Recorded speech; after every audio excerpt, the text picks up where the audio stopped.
let's see. I think. Oh, here we are. And we are going live. There does appear to be a little bit of delay, but I think we are all set. All right, hi everybody. I'm Feliza Casano, the Marketing and Publicity Director at Lanternfish Press, and today I'm speaking with 3 Lanternfish Press authors on how you, as a lover of books, can get involved with and support literary communities during your state's stay-at-home order. So I want to start by having each of you introduce yourselves. So Barbara, let's start with you. Tell us a little bit about your writing and where you are geographically. Okay, sure. So I'm Barbara Barrow, and I'm in Pittsburgh, Pennsylvania, and I write fiction and literary criticism. And I published a novel 2 years ago now, The Quelling, which is kind of a literary thriller or literary horror. It's about 2 girls who commit a murder when they're really young and then, grow up. And we sort of have to figure out if they can be trusted to re-enter society. And yeah, I'm excited to be here with my book siblings. All right, and Charlie, how about you? Oh, I am Charlie J. Eskew. I am an author from Columbus, Ohio. My novel with Lanternfish is a satire about a black superhero called Tales of the Astonishing Black Spark. And yeah, I generally write fiction. I love to do satire, sci-fi, fantasy, all those fun things. But yeah. Great, and Andrew. Hi, I'm Andrew Katz. I teach creative writing at Temple University and live in Philadelphia, Pennsylvania. My novel with Lanternfish is called The Vampire Gideon's Suicide Hotline and Halfway House for Orphaned Girls. Because when the entire plot of a novel is in the title, you don't have to explain a lot about it. Um, and it's great to be here with my seasoned siblings. So Barbara, Charlie, and I all had our books come out fall of 2018, and both of theirs won Forward Awards, very well deserved, and mine is just really vulgar. So buy all 3, and it'll be fun. Excellent. So, since we are talking about literary community today, I think the most important thing to start off with is how do you define a literary community? Does any volunteers? Oh, sorry. Well, I guess I would define a literary community as basically anyone that's involved, such as like writers, teachers, libraries, independent bookstores, book clubs, and presses that all kind of are different cogs in the literary machine. That's a way more in-depth one. I was just going to say people who like books. Nice. Yours is better. Yeah, I would agree with that. And I would add maybe also people who also want to see the literary arts thrive as we go forward. So that would include things like readers, educators, just people in that vein. All right. Uh, so in your metro area, where do you find those literary communities? Um, so I am a constant frequenter of a novel idea on East Passyunk, which is my favorite independent bookstore in Philly. I'm wearing the shirt because I love them. Um, so a novel idea does a lot with independent events and workshops and classes and gatherings. Obviously, much harder right now, but they're still hosting virtual workshops and classes and book clubs and finding um, places in your area or not necessarily. I think that's one of the weird, maybe silver linings of growing a literary community is you can interact with literary communities anywhere right now and have a sort of leveled playing field for becoming a part of it. I don't know. Yeah.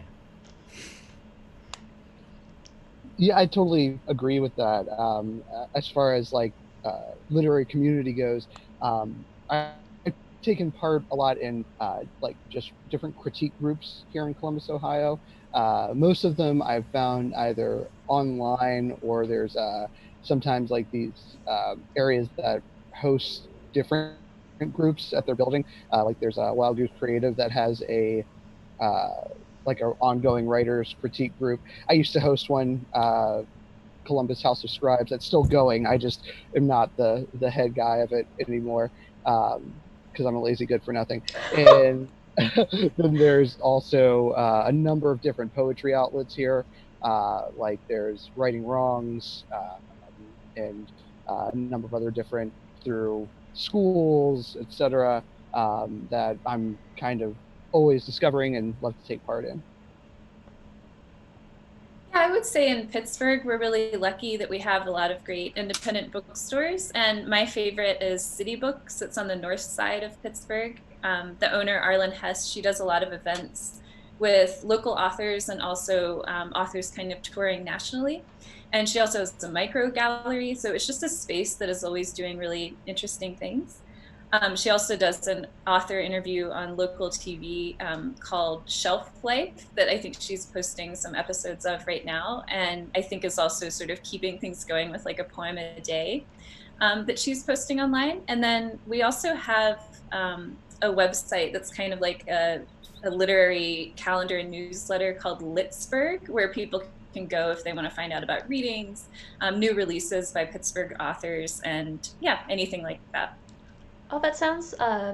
So in Philadelphia, we have a literary arts organization. I think it's about a year and a half old now, called Blue Stoop, and it does approximately the same thing. Like, there's an events calendar, literaryphilly.com. They actually host a lot of writing classes, and I think most of those have transitioned to online during this time.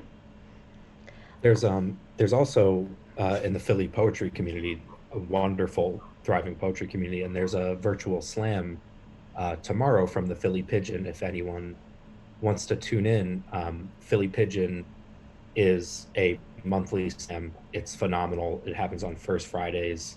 Incredibly talented writers and performers show up from all over to do it. It's run by Kai Davis and Jasmine Combs, and highly recommend. I think there are still virtual tickets available online, but if you need any sort of literary community or poetry fix, highly recommend Philly Pigeon. Right. So now that we've talked a little bit about the kind of local literary communities in everyone's respective areas, how do you, as authors, get involved with local or even national literary communities?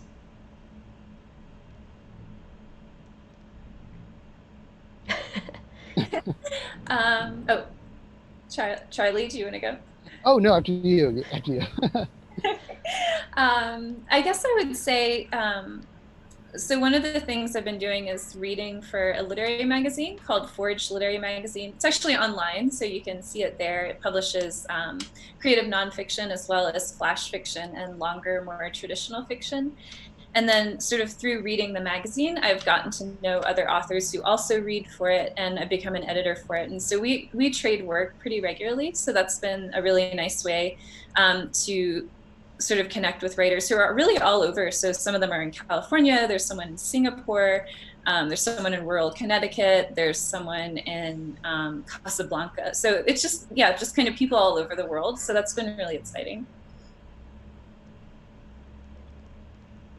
Yeah, no, as far as, because I'm sorry, it was how do you engage with the literary community, Yes. right?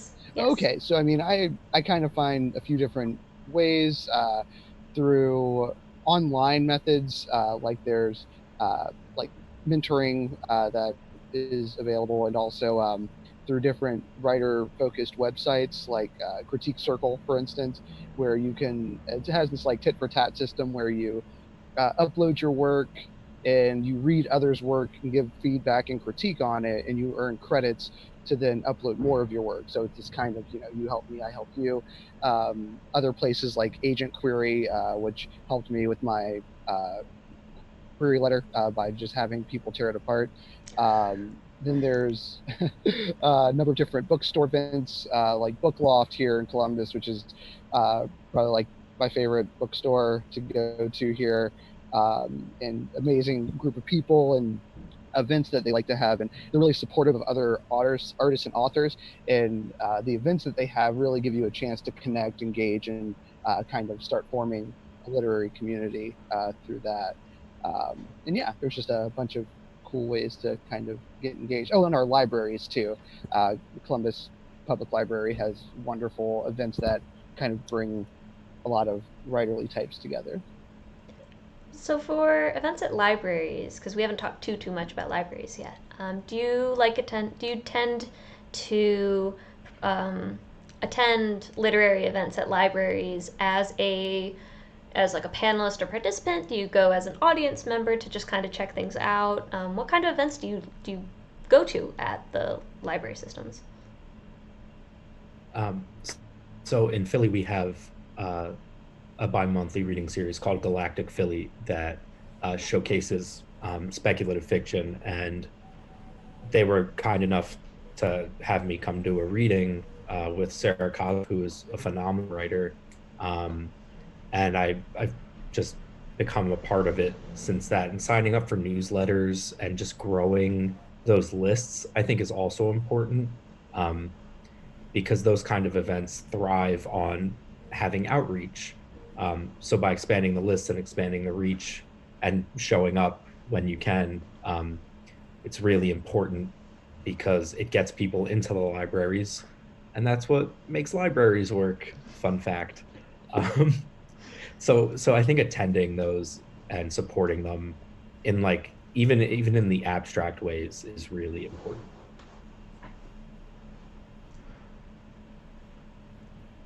Yeah. Oh, sorry. Oh, no, after you. Oh, no. Yeah, I would agree with that. I mean, I really try. So here in Pittsburgh, we have the Carnegie Library System and also a Carnegie Arts series that brings, big authors through, like Ibram Kendi I saw recently, and also Annie Proulx, I think last year. So those are like much bigger events. But I also try to really go to the local library branches and attend readings, even if it's not like a genre that I normally read. So I don't normally do a lot of sci-fi, but I still think I want sci-fi to flourish. So I still even go to those, even if I wouldn't normally kind of pick that book off the shelf, I go and I listen and try to ask questions and kind of show community that way. Yeah, I like to generally go to a lot of different events that they have, not necessarily like the lit ones. Like they have a lot of cool events sometimes just on like race and class and things like that I like to kind of sit in the audience for. I personally haven't been a part of an event with the library myself yet, but I generally like to just watch other people do their thing and be nice and incognito in the back. But yeah. Sitting incognito in the back can be very, very fun. Yes. That is what I did at Andrew's Galactic Philly reading. I just kind of sat in the back, just like staring at him and taking creepy photos like a creeper. The creepiest. Yes. The creepiest. So I guess in a similar way, because everyone kind of talked about events at independent bookstores. How do you support independent bookstores, not just in terms of like going and just buying books there, but in terms of participating in events? Are there other ways that you can get involved at an independent bookstore to help support that community? Yeah, I would. feel like I just. Oh, sure. Oh, no. After you. Charlie, go. Oh, you have two fingers. You beat me. Yeah, I guess a number of different ways that you can is one, just reading the articles and newsletters that they put out, because a lot of times you're going to find out what it is that they actually need by listening to them. Like, for instance, I follow all of like the independent bookstores, like on all the different social media platforms, just so I can kind of stay aware, especially during times where the attendance at those bookstores is compromised. So listening to them, finding ways to just share their events, share their different creative ways of engaging their customer base as well is super important, because that's kind of what's going to help them strive during kind of a very specific time that we find ourselves. Also, utilizing like just different online methods of uh, purchase for those bookstores, and not just books themselves, but gift cards and uh, like ordering your audiobooks through their site, other things like that to kind of engage and be a part of that community when they need you. Mhm. Yeah, I think that like the free marketing, I think, is really best way to help. And I'm not a big social media person, but as a writer, I feel like we all get asked a lot about what to read or here, hey, do you have a recommendation? What kind of thing do you like? And I always make sure to say like, this is what I like. You can get it at this store. Um, and just sort of like harping on that, gift cards, I agree, are phenomenal. I get all my gifts for people at independent bookstores, not even just books. um, I feel like all of those places have great little things for the literary minded. The last thing I bought at my independent books was a pin that says Tyrannosaurus Rex, and it's a T-Rex with fries.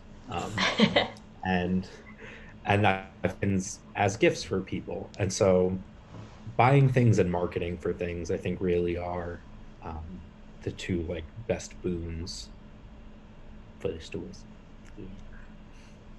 And I just want to add, because you brought up a really good point as far as like directing traffic there. When it comes to, like you were saying, like, make sure to get it at this place. To kind of piggyback on that, like you can also, if you're an author buying books from like another author, make sure to try to always buy it through an indie store, because that, for one, gives a sale to an indie store, and also it puts your friend's book on their radar, so you're helping more than just one person by doing that. And yeah, if people come to me like and ask like, oh yeah, where can I get your book, I generally tell them, hey, yeah, go through the bookstore, because yeah, that's going to be your best avenue. And you're not bloating the capitalist hellscape. Yes. Right? Preach, comrade, preach. I will point out also, since we have gotten a lot of questions, especially Lanternfish Press has 3 books coming out this season, and we've had people contacting us like, hey, my book is being delayed coming from the big A. What do I do? And honestly, like, we can't really do anything about that. We have no control over that at all. But what you can do at this time is purchase books either directly from an independent bookstore, because a lot of them are actually still either shipping books from, the back room of the store. Some of the store owners are shipping out of their houses, or making personal local deliveries. And also by shopping through bookshop.org, which does support independent bookstores. I think 10% of all purchases that are not purchased through a bookstore's affiliate link does go back to independent bookstores. It kind of all comes out of one big pool.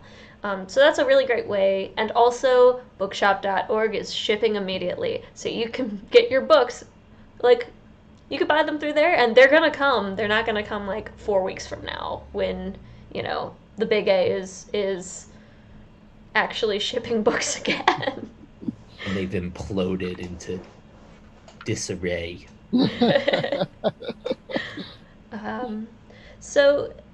For some readers who weren't too involved with literary communities before all the closures started to happen, it might be kind of difficult for them to connect with those communities right now with all the chaos resulting from the ongoing pandemic.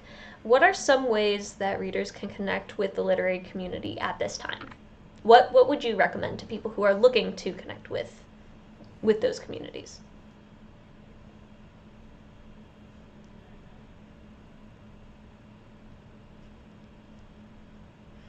I mean, I think, so I'm sort of with Charlie. I'm not super on social media, but I do think that one thing that can be really helpful is to just kind of start dialoguing about books there. I know that everyone's really into that tiger documentary, and I'm really into it too. It's totally fascinating and disturbing. But I feel like, you know, and so it's been really great to see like in my news feeds, like how people are really dialoguing about it. And I think if you're like reading something that you really, really like, or that you feel as excited about, you know, talk about it a little bit. It might help like another reader find it. And then I think if you're trying to get somebody to look at writing, you know, maybe using some of those resources that Charlie mentioned, like some of those online critique groups. I haven't sort of looked at some of them in a while, but I know that it's also possible to kind of start with something small, like some flash fiction, if you're not totally ready to like dump your novel on someone. You know, you can kind of get your feet wet and get used to getting critique that way. And I also think that actually flash fiction, if you're kind of just at the edge of the water trying to get your toe in, can be a nice way to start. There's a lot of websites that publish it. Brevity is a online website that I think does flash creative nonfiction if you like essay writing. And I think reading and following those journals can also be like a good way to get like a small digestible toehold in the literary community.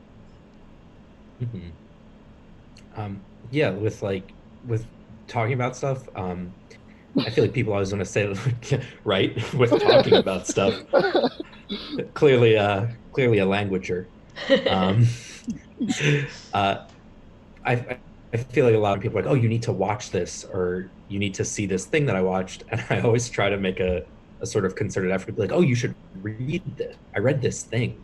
And often I'm very bad at taking like watching recommendations. Someone's like, oh, you have to see this.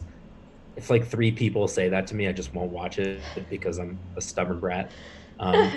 But I like switching it to like, oh, I read this great thing, and reminding people that like reading is always an option. Or if someone's like, oh, I don't know what to watch, do you have thing? Well, there's this great book. Books exist still. Did you know? And they're lovely. So that sort of redirection, I think, is fun too. Yeah, I would definitely agree, and also like when it comes to like the literary community, when with everything going on, and it's kind of hard to be like in proximity with people. It is still possible with technology to like back when I kind of did like the writers group, we would have write-ins where we all just kind of got together and just wrote around each other. I've noticed like online you can find a lot of these writing groups are using Zoom and other things like that to kind of do the same. So in that way, you can kind of like still build a community, even if you're not, there. So that's another way to use, the future is now, I guess. I'm writing that down because I need to do that. Write online while someone else's face is staring at you. Yeah, it's an odd thing, but yeah, sometimes it helps. Like, oh well, they're not stopping. I guess I got to keep going. It's like a almost like competitive, right? Yeah, You're like, oh man, they're not done yet. I have to keep going. Oh, they didn't go to Twitter. Like I got to keep writing. All right. Do any of you have any final advice for people who are looking to stay connected to literary communities at this time, either in kind of refreshing those connections or maybe making new ones? I think a really great way to build a writing group is like friends of friends kind of things. Like I love this idea of like a virtual write-in for right now. And I was in a writing group a little bit ago that everyone just sort of got too busy at a certain time and it fell apart. But it was built of 2 of us were like, hey, we should have a writing group, and we each brought in one person that the other didn't know, and it became like a nice little group of 4 for our writing group, and everyone got to make new friends through it, and it was really nice. And I think that doing that to build the writing groups is like getting some people you may not know, and it also cuts down on like the immediate. Sometimes writing groups can be a little, I don't want to say pandering, but pandering, and so like having some fresh perspectives and also growing your community at the same time can be cool. Awesome. Barbara or Charlie? You first. Oh no, you first. We're all too polite. Everyone is very polite today. I guess as far as like last thoughts on stuffs and things, yeah, I mean, I would just say using those social media outlets to not just um, engage. Oh gosh, I shouldn't have done this outside.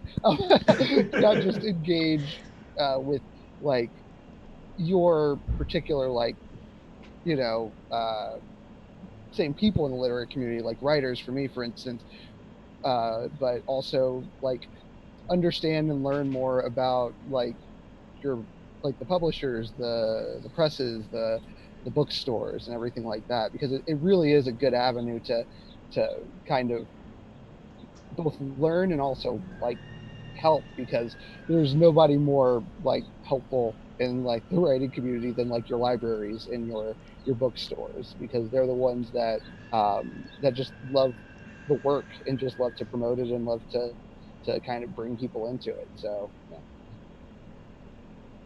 Yeah, I agree. And I would add too that, being able to kind of follow small presses on social media, maybe, if you can, if you have the means to consider getting a book by an author who is supposed to launch this spring before all of this social distancing happens, that you can kind of support someone who may not have gotten to do their in-person events for the book, I think is like a great thing to do if you have the resources and can do it. Also, ask your local bookstore to order the books you want. Like, don't be deterred by, oh well, we don't have that. They can order it. Like, do not. I don't think that should be a huge deterrent to like, I can't shop at this place. They don't have the thing I want right this second. They can order it for you. It'll be okay. It will be okay. You're right. All right, so I think that wraps up all my questions for today. One more. Buy this. So my copy of Tales of the Astonishing Black Spark was lent to a student. Oh, that's awesome! Thank you. Right before classes were canceled to move online for the semester. So I am now down my signed copy of Spark and very sad about it. But this is what the Quelling looks like by Barbara Barrow. It is phenomenal. Also, like my two favorite lanternfish books are my season siblings, and it makes me really excited. And if you're a writer, like find the press where you love the rest of the books more than your own. That's really the way to go. Tall order, Andrew. I don't think so. I think it's super easy to do, and everyone should just do it. It's easy to say that when you already did it. All right, well, if you haven't had the chance yet to read Barbara, Charlie, or Andrew's books, all Lanternfish Press titles are available on our website and through bookshop.org, which, as I mentioned earlier, currently shipping books directly to consumers and benefiting independent bookstores at the same time. And at Lanternfish Press, we love independent bookstores and we want them to survive this, so please buy things through your local independent bookstore. We highly encourage purchases through your own local indies. Many are just still delivering locally, either by mail or even by, Main Point Books in the western suburbs of Philly is driving around locally delivering books from their cars. But if your local indie isn't doing that, you can always hop on bookshop.org, find whatever book you're looking for, and it'll be delivered right to your house. If you do want to buy books directly from us, you can find all of our books on lanternfishpress.com. Not just these 3 books, but everything, including our new titles and including pre-orders. Since the governor of Pennsylvania has extended our state's stay-at-home order until April 30th, we've also extended our sale as well. So you can take 30% off everything on our website with the code Flatten the Curve. And those also are shipping directly from our publisher's house. So, thank you for joining us. Hopefully this helped you learn about how to engage with your local communities. And we hope to see you again in the future. All right. Bye. Thank you. Bye.